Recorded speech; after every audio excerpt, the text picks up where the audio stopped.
जय बाबा केदार, जय बाबा केदार, जय बाबा केदार।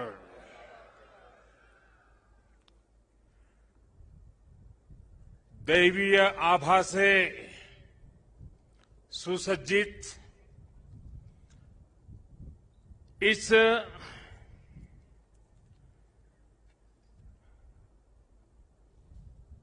पवित्र कार्यक्रम में हमारे साथ मंच पर उपस्थित सभी वरिष्ठ महानुभाव, इस पावन पवित्र भूमि पर पहुंचे हुए सभी श्रद्धालुगण, आप सबको आदरपूर्वक मेरा नमस्कार।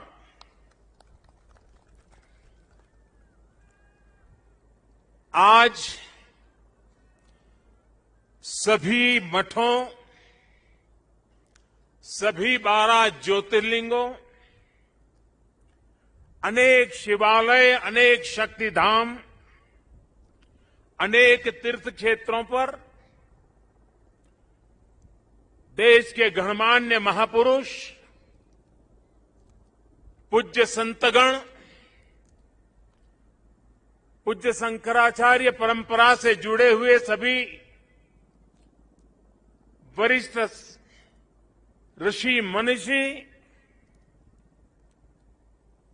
और अनेक श्रद्धालु भी देश के हर कोने में आज केदारनाथ की इस पवित्र भूमि के साथ, इस पवित्र माहौल के साथ सशरीर नहीं लेकिन आत्मिक रूप से वर्चुअल माध्यम से, टेक्नोलॉजी की मदद से वो वहां से हमें आशीर्वाद दे रहे हैं। आप सभी आदि शंकराचार्य जी की समाधि की पुनः स्थापना के साक्षी बन रहे हैं। ये भारत की आध्यात्मिक समृद्धि और व्यापकता का बहुत अलौकिक दृश्य है। हमारा देश तो इतना विशाल है, इतनी महान ऋषि परंपरा है, एक से बढ़कर एक तपस्वी आज भी भारत के हर कोने में आध्यात्मिक चेतना को जगाते रहते हैं। ऐसे अनेक संतगण आज देश के हर कोने में और यहां भी हमारे साथ जुड़े हुए हैं। लेकिन संबोधन में अगर मैं सिर्फ उनका नामोल्लेख करना चाहूं तो भी शायद एक सप्ताह कम पड़ जाएगा, और अगर एकाध नाम छूट गया तो शायद मैं जीवन भर किसी पाप के बोझ में दब जाऊंगा। मेरी इच्छा होते हुए भी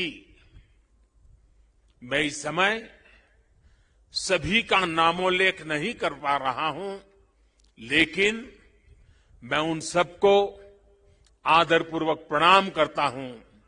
वे जहां से इस कार्यक्रम में जुड़े हैं, उनके आशीर्वाद हमारी बहुत बड़ी शक्ति है। अनेक पवित्र कार्य करने के लिए उनके आशीर्वाद हमें एक शक्ति देंगे, ये मेरा पूरा भरोसा है।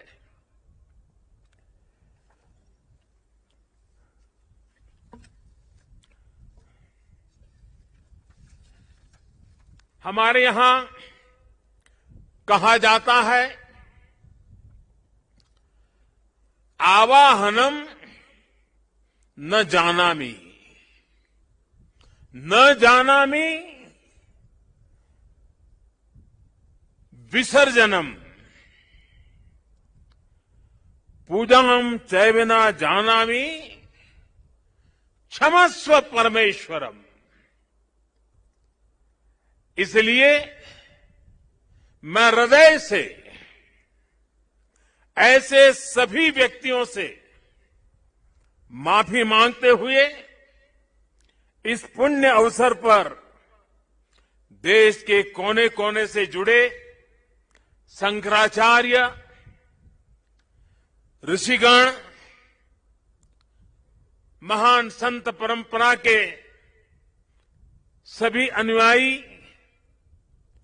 आप सबको यहीं से प्रणाम करके मैं आपका आशीर्वाद मांगता हूं।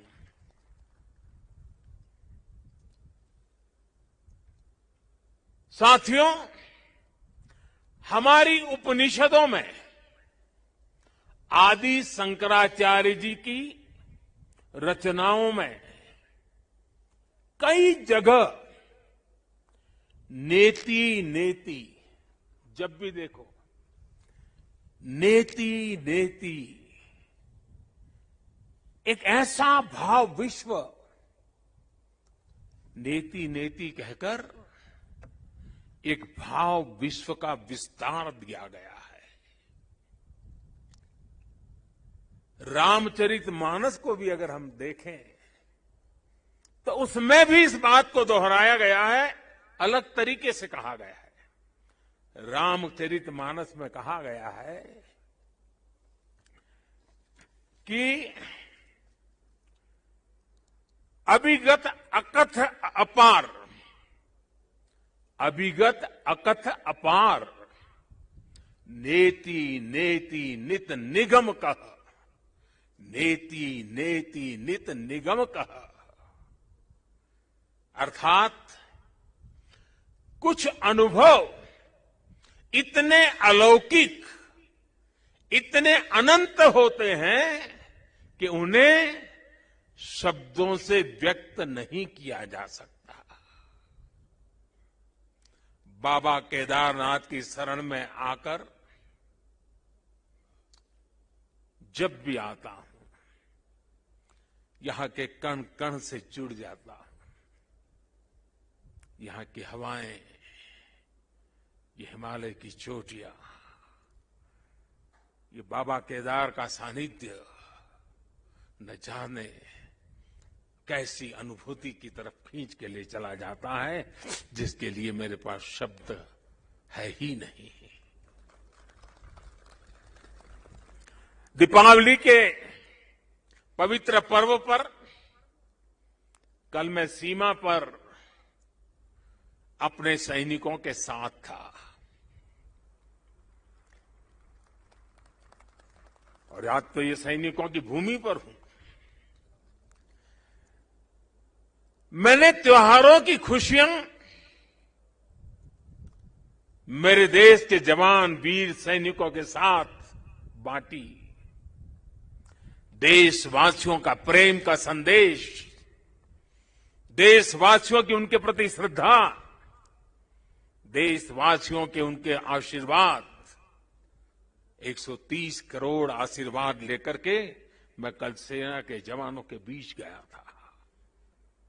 और आज मुझे गोवर्धन पूजा के दिन, और गुजरात के लोगों के लिए तो आज नया वर्ष है,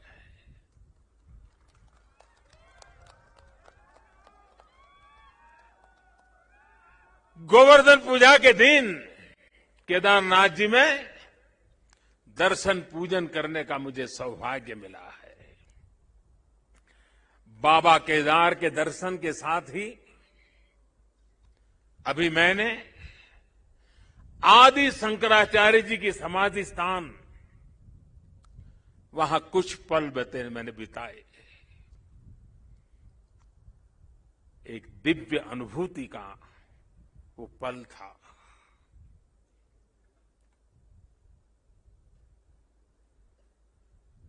सामने बैठते ही लग रहा था कि आदि शंकर की आंखों से वो तेज पुंज, वो प्रकाश पुंज प्रवाहित हो रहा है जो भव्य भारत का विश्वास जगा रहा है। शंकराचार्य जी की समाधि एक बार फिर और अधिक दिव्य स्वरूप के साथ हम सबके बीच है। इसके साथ ही सरस्वती तट पर घाट का निर्माण भी हो चुका है और मंदाकिनी पर बने पुल से गरुड़ चट्टी उस मार्ग को भी सुगम कर दिया गया है। और गरुड़ चट्टी का तो मेरा विशेष नाता भी रहा है। यहां एक दो लोग हैं पुराने जो पहचान जाते हैं। मैंने आपके दर्शन किए, मुझे अच्छा लगा। साधु तो चलता भला, यानी पुराने लोग तो चले गए हैं। कुछ लोग इस स्थान को छोड़ के चले गए, कुछ लोग इस धरा को छोड़ करके चले गए। अब मंदाकिनी के किनारे बाढ़ से सुरक्षा के लिए जिस दीवार का निर्माण किया गया है, इससे श्रद्धालुओं की यात्रा अब और सुरक्षित होगी। तीर्थ पुरोहितों के लिए नए बने आवासों से उन्हें हर मौसम में सुविधा होगी। भगवान केदारनाथ की सेवा उनके लिए अब कुछ सरल होगी, कुछ आसान होगी। और मैंने तो पहले देखा है, कभी प्राकृतिक आपदा आ जाती थी तो यात्री यहां फंस जाते थे, तो इन पुरोहितों के घरों में ही एक एक कमरे में इतने लोग अपना समय बिताते थे। और मैं देखता था कि हमारे पुरोहित खुद बाहर ठंड में ठिठुरते थे, लेकिन अपने जो यजमान आते थे, जो अपने उनकी चिंता करते थे। मैंने सब देखा हुआ है, उनके भक्ति भाव को मैंने देखा हुआ है। अब उन मुसीबतों से उनको मुक्ति मिलने वाली है। साथियों, आज यहां यात्री सेवाओं और सुविधाओं से जुड़ी कई योजनाओं का शिलान्यास भी हुआ है। पर्यटक सुविधा केंद्र का निर्माण हो, यात्रियों की और इस इलाके के लोगों की सुविधा के लिए आधुनिक अस्पताल हो, सारी सुविधाओं वाला अस्पताल हो, रेंट सेंटर हो, ये सभी सुविधा श्रद्धालुओं की सेवा का माध्यम बनेगी। उनके तीर्थाटन को अब कष्ट से मुक्त, केदार से युक्त, जय भोले के चरणों में लीन होने का यात्रियों को एक सुखद अनुभव होगा। साथियों, बरसों पहले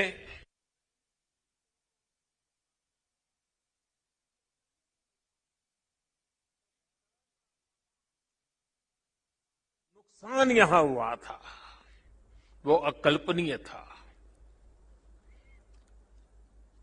मैं मुख्यमंत्री तो गुजरात का था,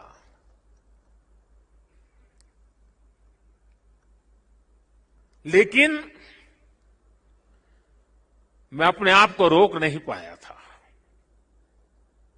मैं यहां दौड़ा चला आया था।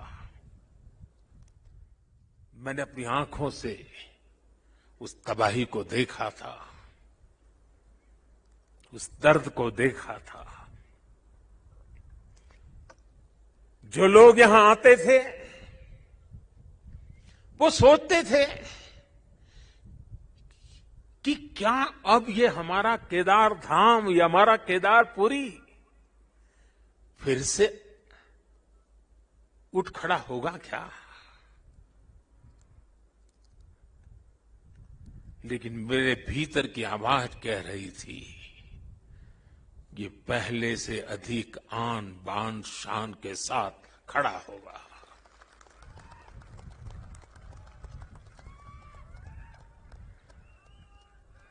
और ये मेरा विश्वास बाबा केदार के कारण था, आदि शंकर की साधना के कारण था, ऋषियों मुनियों की तपस्या के कारण था, लेकिन साथ साथ कच्छ के भूकंप के बाद कच्छ को खड़ा करने का मेरे पास अनुभव भी था। और इसलिए मेरा विश्वास था, और आज वो विश्वास अपनी आंखों से साकार हुआ देखना, इससे बड़ा जीवन का क्या संतोष हो सकता है।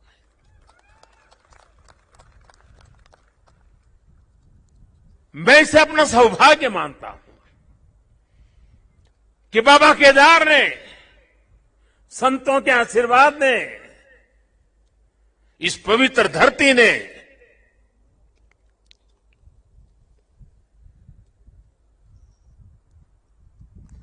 जिस मिट्टी ने, जिसकी हवाओं ने कभी मुझे पाला पोसा था, उसकी सेवा करने का सौभाग्य मिलना, इससे बड़ा जीवन का पुण्य क्या होता है।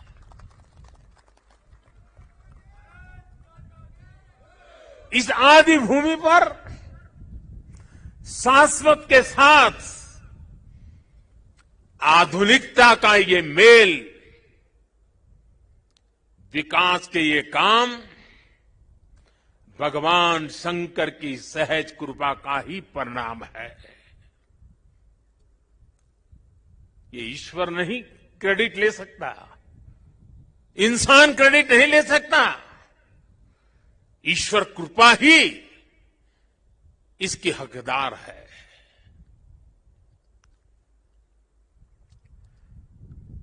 मैं इस पुनीत प्रयासों के लिए उत्तराखंड सरकार का, हमारे ऊर्जावान नौजवान मुख्यमंत्री धामी जी का, और इस कामों की जिम्मेदारी उठाने वाले सभी लोगों का भी आज हृदय से धन्यवाद करता हूं, जिन्होंने एड़ी चोटी का जोर लगा करके इस सपनों को पूरा किया है। मुझे पता है यहां बर्फबारी के बीच भी किस तरह, यानी पूरा साल भर काम करना मुश्किल है, यहां बहुत कम समय मिलता है, लेकिन बर्फबारी के बीच भी मेरे हमारे श्रमिक भाई बहन जो पहाड़ों के नहीं थे, बाहर से आए थे, वे ये ईश्वरीय कार्य मान करके बर्फ वर्षा के बीच भी, माइनस टेम्परेचर के बीच भी काम छोड़ करके जाते नहीं थे, काम करते रहते थे, तब जाकर के ये काम हो पाया है। मेरा मन यहां लगा रहता था, तो मैं बीच बीच में ड्रोन की मदद से, टेक्नोलॉजी की मदद से, मेरे दफ्तर से यहां का पूरा मैं एक प्रकार से वर्चुअल यात्रा करता था। लगातार मैं उसकी बारीकियों को देखता था, काम कितना पहुंचा, महीने भर पहले कहां थे, इस महीने कहां पहुंचे, लगातार देखता था। मैं केदारनाथ मंदिर के सभी रावल और सभी पुजारियों का भी आज विशेष रूप से आभार प्रकट करना चाहता हूं, क्योंकि उनके सकारात्मक रवैये के कारण, उनके सकारात्मक प्रयासों के कारण, और उन्होंने परंपराओं का जो हमारा मार्गदर्शन करते रहे, उसके कारण हम इसको, इस पुरानी विरासत को भी बचा पाए और आधुनिकता भी ले पाए। और इसके लिए मैं इन पुजारियों का, रावल परिवारों का हृदय से आभार व्यक्त करता हूं। आदि शंकराचार्य जी के विषय में हमारे विद्वानों ने कहा है, शंकराचार्य जी के लिए हर विद्वान ने कहा है शंकरो शंकरः साक्षात, अर्थात आचार्य शंकर साक्षात भगवान शंकर का ही स्वरूप थे। ये महिमा, ये देवत्व आप उनके जीवन के हर क्षण हम अनुभव कर सकते हैं। उसकी तरफ जरा नजर करें तो सारी स्मृतियां सामने आ जाती हैं। छोटी सी उम्र में, बालक उम्र में अद्भुत बोध, बाल उम्र से ही शास्त्रों का, ज्ञान का, विज्ञान का निरंतर चिंतन, और जिस उम्र में एक साधारण मानवी साधारण रूप से संसार की बातों को थोड़ा देखना समझना शुरू करता है, थोड़ी जागृति का प्रारंभ होता है, उस उम्र में वो वेदांत की गहराई को, उसके गुढ़ार्थ को सांगोपांग विवेचन, उसकी व्याख्या अविरत रूप से किया करते थे। ये शंकर के भीतर साक्षात, शंकर के भीतर साक्षात शंकरत्व का जागरण के सिवा कुछ नहीं हो सकता है। ये शंकरत्व का जागरण था। यहां संस्कृत और वेदों के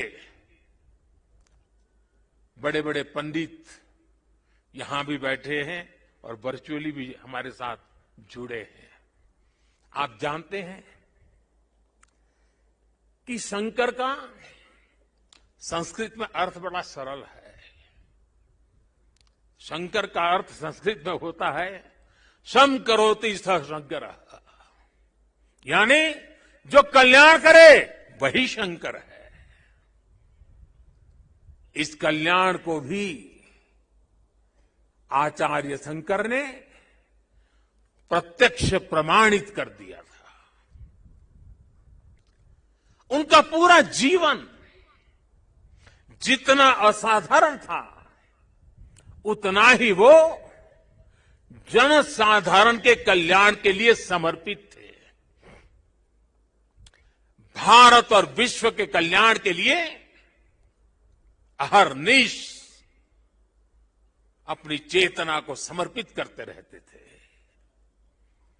जब भारत राग द्वेष के भंवर में फंस करके अपनी एकजुटता को खो रहा था, कब, यानी कितना दूर का संत देखते हैं, तब शंकराचार्य जी ने कहा था, न मे द्वेष रागो, न मे द्वेष रागो, न मे लोभ मोहो,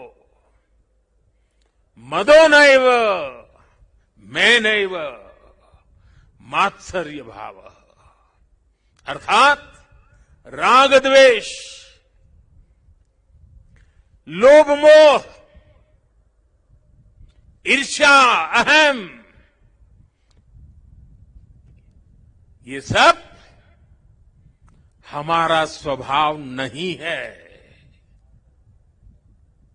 जब भारत की जाति पंथ की सीमाओं से बाहर देने की शंकाओं आशंकाओं को ऊपर उठने की मानव जात को जरूरत थी, तब समाज में चेतना फूकी और आदि शंकर ने कहा, न मे मृत्यु शंका न मे जाति भेद, यानी नाश विनाश की शंकाएं, जात पात के भेद से हमारी परंपरा का कोई लेना देना नहीं है, हिस्सा नहीं है। हम क्या है, हमारा दर्शन और विचार क्या है, ये बताने के लिए आदि शंकर ने कहा, चिदानंद रूप शिवोहम शिवोहम, चिदानंद रूप शिवोहम शिवोहम। अर्थात आनंद स्वरूप शिव हम ही है। जीवत्व से ही शिवत्व है। और अद्वैत का सिद्धांत, कभी कभी अद्वैत के सिद्धांत को समझाने के लिए बड़े बड़े ग्रंथों की जरूरत पड़ती है। मैं तो इतना विद्वान नहीं हूं।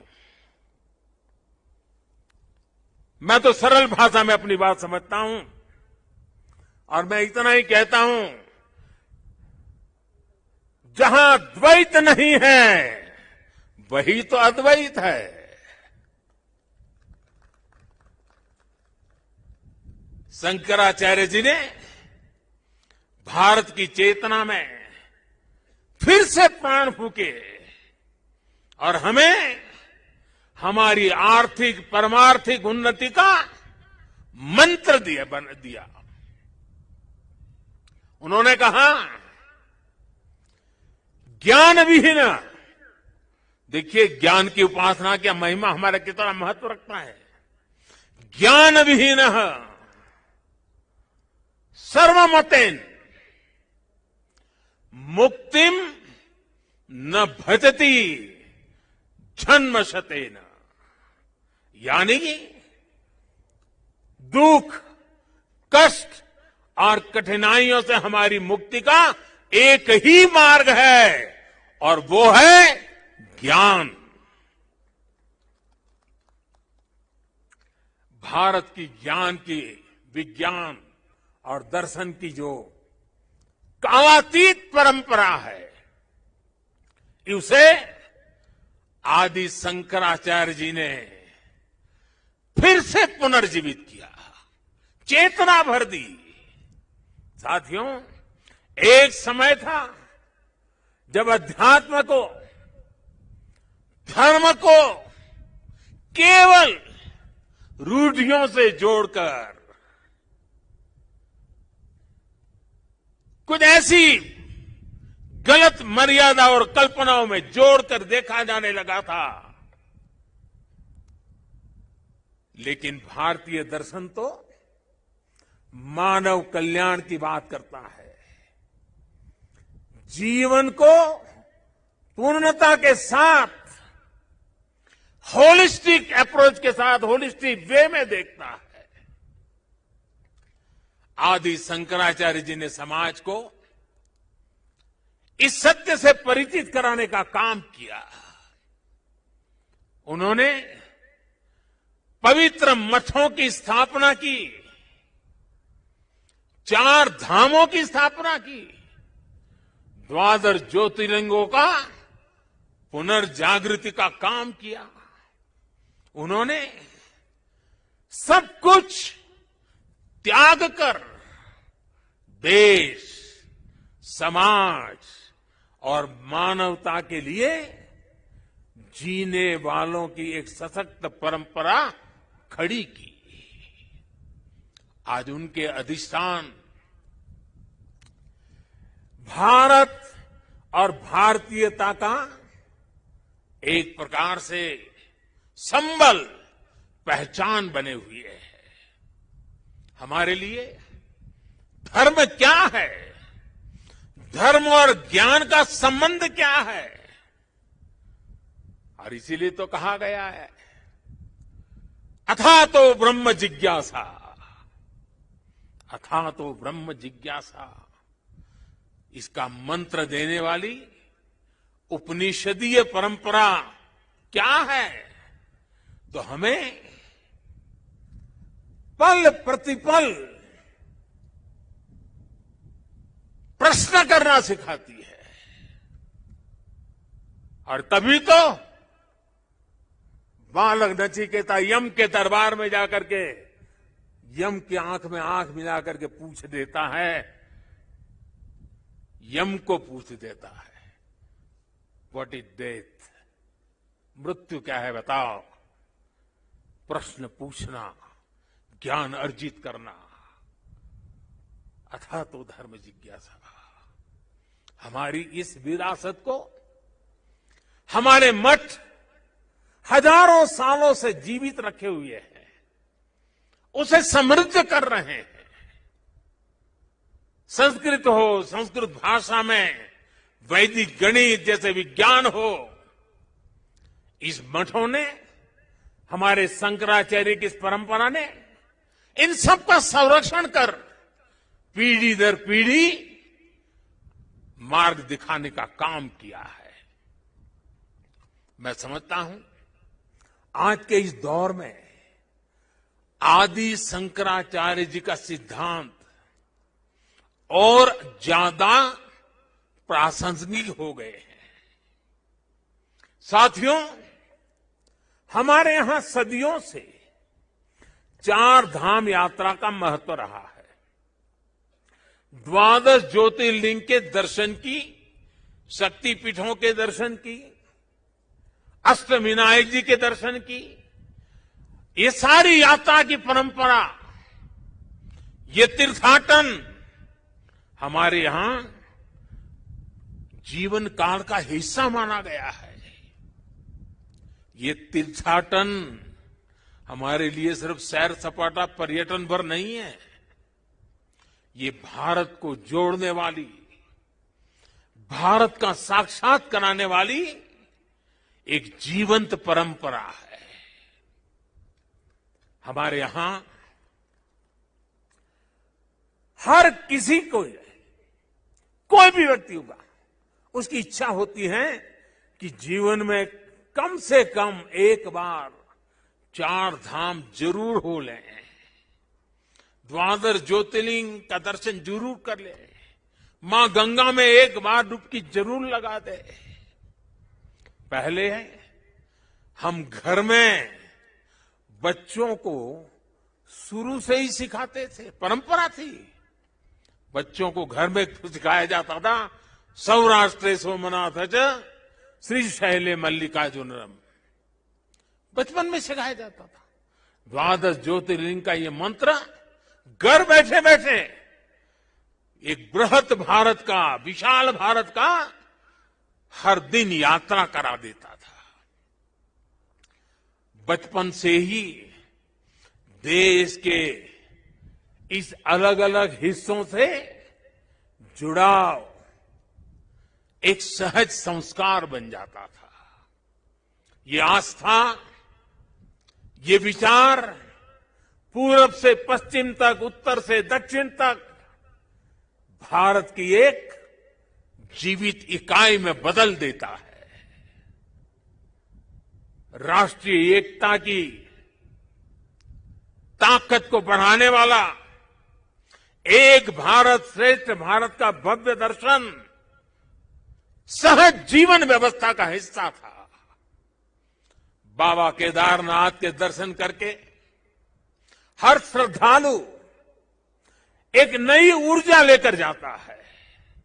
साथियों, आदि शंकराचार्य की विरासत को, इस चिंतन का आज देश अपने लिए एक प्रेरणा के रूप में देखता है। अब हमारी संस्कृति के, हमारी इस विरासत को, आस्था के केंद्रों को इसी गौरव भाव से देखा जा रहा है जैसा देखा जाना चाहिए था। आज अयोध्या में भगवान श्री राम का भव्य मंदिर पूरे गौरव के साथ बन रहा है। अयोध्या को उसका गौरव सदियों के बाद वापस मिल रहा है। अभी 2 दिन पहले अयोध्या में दीपोत्सव का भव्य आयोजन और पूरी दुनिया ने उसे देखा है। भारत का प्राचीन सांस्कृतिक स्वरूप कैसा रहा होगा, आज हम इसकी कल्पना कर सकते हैं। इसी तरह उत्तर प्रदेश में ही काशी का भी कायाकल्प हो रहा है। विश्वनाथ धाम का कार्य बहुत तेज गति से अब तो पूर्णता की तरफ आगे बढ़ रहा है। बनारस में सारनाथ, नजदीक में कुशीनगर, बोध गया, यहां सब जगह पे एक बुद्ध सर्किट के अंतर्राष्ट्रीय पर्यटन को आकर्षित करने के लिए, विश्व के बुद्ध के भक्तों को आकर्षित करने के लिए एक बहुत तेजी से काम चल रहा है। भगवान राम से जुड़े जितने भी तीर्थ स्थान है उनको भी जोड़ करके एक पूरा सर्किट बनाने का काम भी आज चल रहा है। मथुरा वृंदावन में भी विकास के साथ साथ यहां की शुचिता, पवित्रता को लेकर संतों की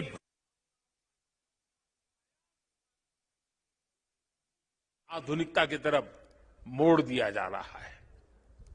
इतना सब आज इसलिए हो रहा है क्योंकि आज का भारत आदि शंकराचार्य जैसे हमारे मनीषियों के निर्देशों में श्रद्धा रखते हुए, उस पर गौरव करते हुए आगे बढ़ रहा है।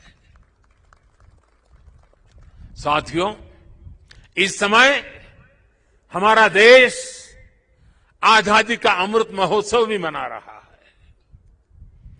देश अपने भविष्य के लिए, अपने पुनर्निर्माण के लिए नए संकल्प ले रहा है। अमृत महोत्सव के इस संकल्पों में से आदि शंकराचार्य जी को हम एक प्रकार से अपनी बहुत बड़ी प्रेरणा के रूप में देख सकते हैं। अब देश अपने लिए बड़े लक्ष्य तैयार करता है। कठिन समय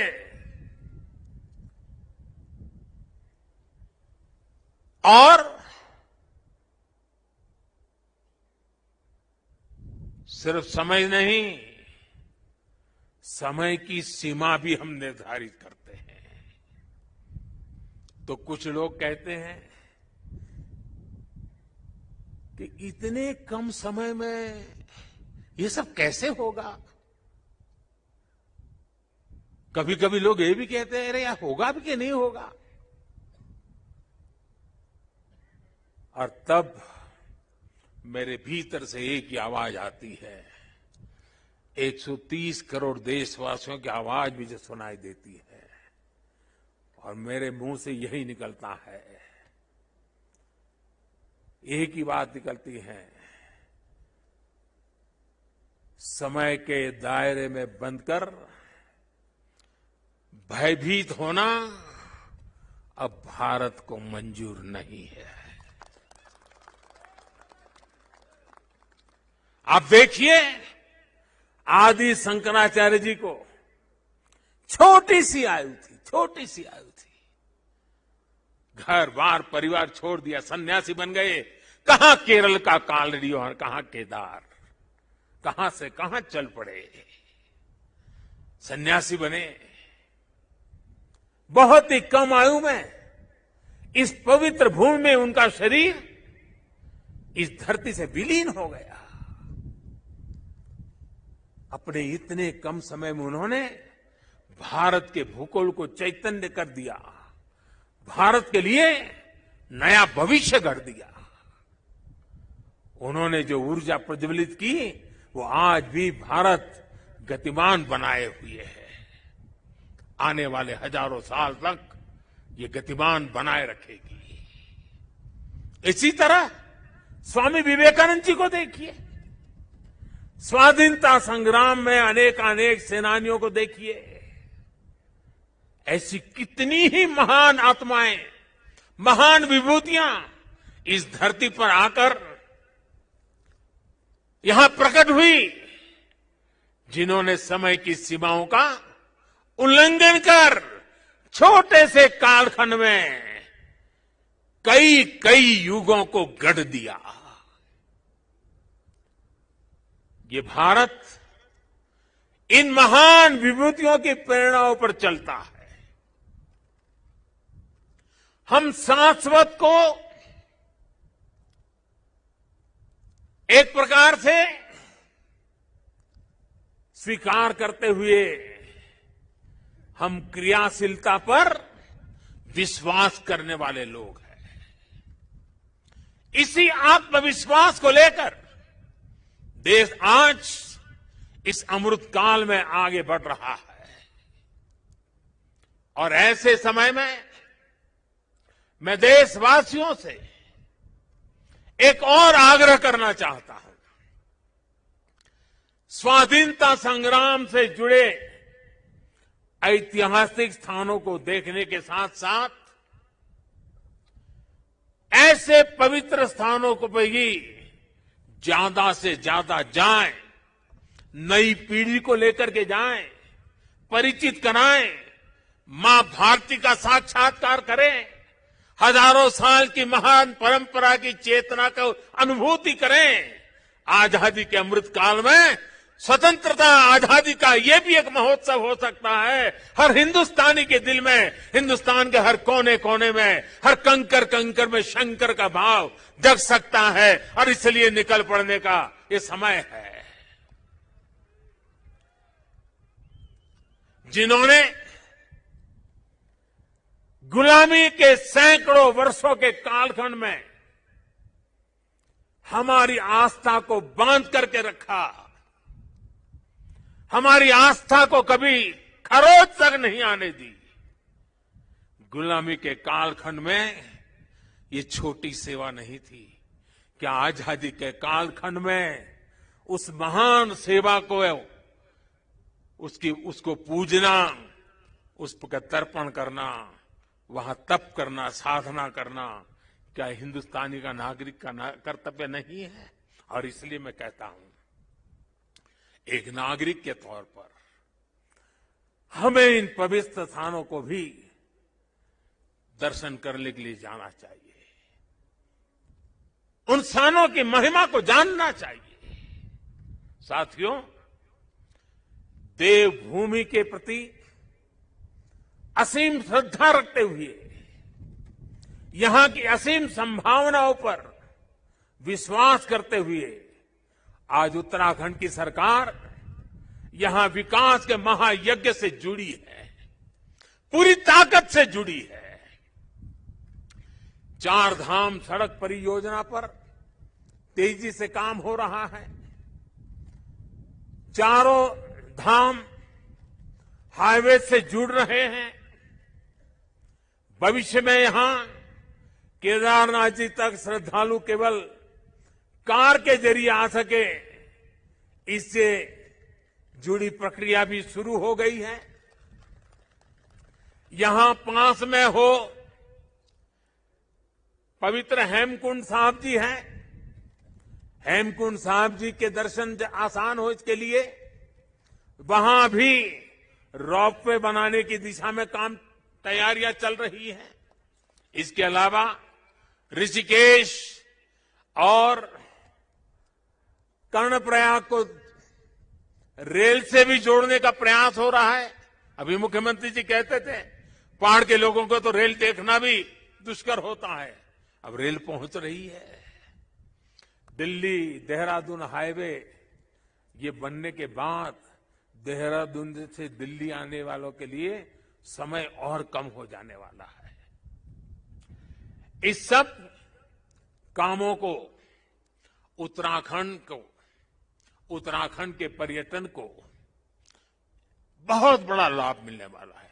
और मेरे शब्द उत्तराखंड के लोग लिख करके रखे। जिस तेज गति से इंफ्रास्ट्रक्चर बन रहा है, पिछले 100 साल में जितने यात्री यहां आए हैं ना, आने वाले 10 साल में उससे भी ज्यादा आने वाले हैं। आप कल्पना कर सकते हैं यहां की अर्थव्यवस्था को कितनी बड़ी ताकत मिलने वाली है। 21वीं शताब्दी का ये तीसरा दशक, ये उत्तराखंड का दशक है। मेरे शब्द लिख के रखिए, मैं पवित्र धरती पर से बोल रहा हूं।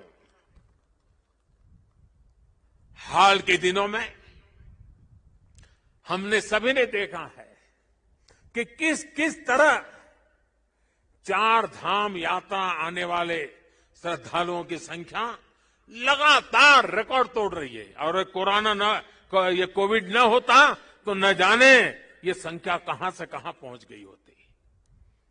उत्तराखंड में मुझे ये भी बहुत खुशी हो रही है, खासकर मेरी माताएं बहनें, और पहाड़ में तो माताओं बहनों की ताकत का एक अलग ही सामर्थ्य होता है। जिस प्रकार से उत्तराखंड के छोटे छोटे स्थानों पर प्रकृति की गोद में होम स्टे का नेटवर्क बन रहा है, सैकड़ों होम स्टे बन रहे हैं। माताएं बहनें और लोग भी जो यात्री आते हैं वे भी होम स्टे को पसंद करने लगे हैं।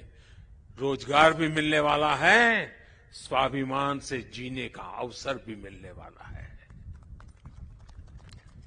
यहां की सरकार जिस तरह विकास के कार्यों में जुटी है, इसका और एक लाभ हुआ है।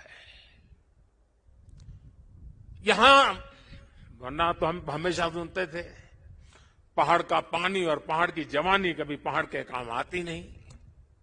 मैंने इस बात को बदला है। अब पानी भी पहाड़ को काम आएगा, जवानी भी पहाड़ को काम आएगी। पलायन रुकना है। एक के बाद एक जो निर्णय हो रहे हैं, पलायन रुकना है। मान के चलिए साथियों, मेरे नौजवान दोस्तों, ये दशक आपका है, उत्तराखंड का है, उज्जवल भविष्य का है। बाबा केदार के आशीर्वाद हमारे साथ है। ये देवभूमि, मातृभूमि की रक्षा करने वाले अनेकों वीर बेटे बेटियों की ये जन्मस्थली भी है।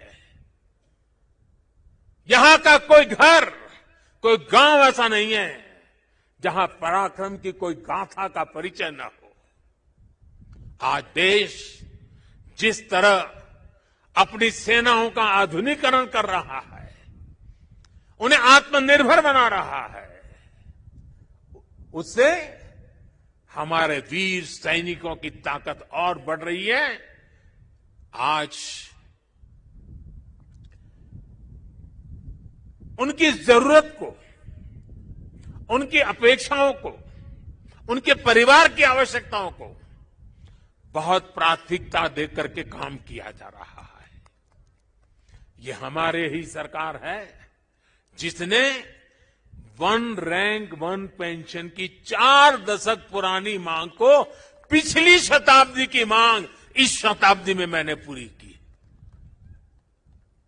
मुझे संतोष है, मेरे देश की सेना के जवानों के लिए मुझे सेवा करने का मौका मिला। इसका लाभ तो उत्तराखंड के करीब करीब हजारों परिवारों को मिला है, निवृत्त सैनिक परिवारों को मिला हुआ है।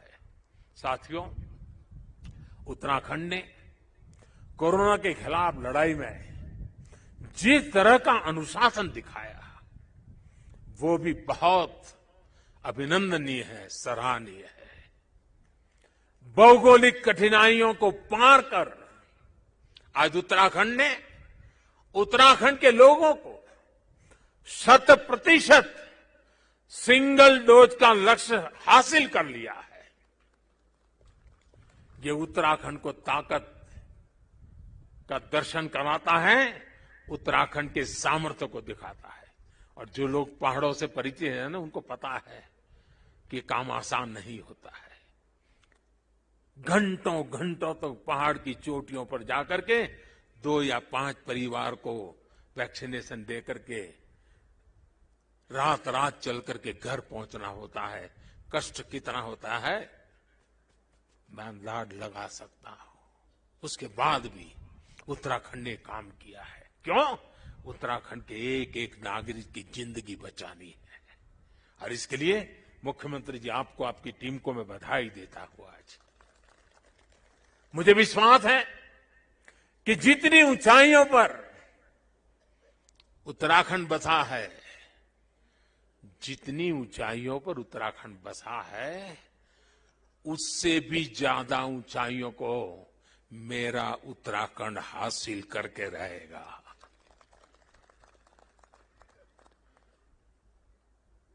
बाबा केदार की भूमि से, आप सबके आशीर्वाद से, देश के कोने कोने से संतों के, महंतों के, ऋषियों के, मुनियों के, आचार्यों के आशीर्वाद के साथ आज इस पवित्र धरती से अनेक संकल्पों के साथ हम आगे बढ़े। आजादी के अमृत महोत्सव में देश को नई ऊंचाई पर ले जाने का संकल्प हर कोई करे। दिवाली के बाद एक नया उमंग, नया प्रकाश, नई ऊर्जा हमें नया करने की ताकत दें। मैं एक बार फिर भगवान केदारनाथ के चरणों में, आदि शंकराचार्य जी के चरणों में प्रणाम करते हुए आप सभी को मैं एक बार फिर दिवाली के इस महापर्व से लेकर के छठ पूजा तक अनेक पर्व आ रहे हैं, अनेक पर्वों के लिए अनेक अनेक शुभकामनाएं देता हूं। मेरे साथ प्यार से बोलिए, भक्ति से बोलिए, जी भर करके बोलिए, जय केदार, जय केदार, जय केदार। धन्यवाद।